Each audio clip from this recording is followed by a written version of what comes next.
आता पाहूया टॉप 9 राजकीय बातम्या। सुनेत्र पवार बारामती आणि पुरंदर दौऱ्यावर। सुनेत्र पवारांच्या हस्ते विविध विकास कामांचं भूमिपूजन। उमेदवारी जाहीर होण्याआधीच सुनेत्र पवारांकडून बारामती लोकसभा मतदारसंघामध्ये जोरदार प्रचार सुरू।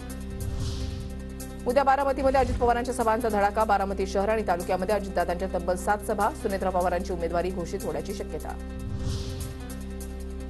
नाशिकच्या निफाडमध्ये शरद पवारांची जाहीर सभा। सभेला संजय राऊत उपस्थित राहणार। विजय शिवतारेंनी आज कार्यकर्ते पदाधिकाऱ्यांची बैठक बोलावली। बारामती लोकसभेसंदर्भात शिवतारेंची बैठक। दोन्ही पवारांना आव्हान देत लोकसभा लढवण्याचा दिला होता इशारा।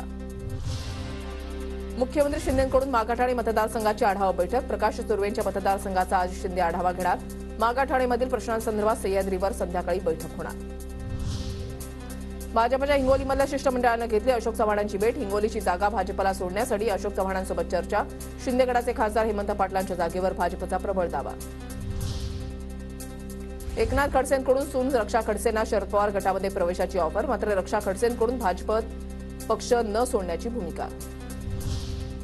राहुल गांधींच्या भारत जोडो न्याय यात्रेचा राज्यामधला दुसरा दिवस। राहुल गांधी धोंडाईच्या गावापासून धुळ्यापर्यंत रॅली काढणार। सावरकरांबद्दल अपमानजनक बोलाल तर महाराष्ट्रामध्ये फिरू देणार नाही। राहुल गांधींच्या शिवाजी पार्कवरच्या सभेआधी मनसेच्या संदीप देशपांडेंचा इशारा।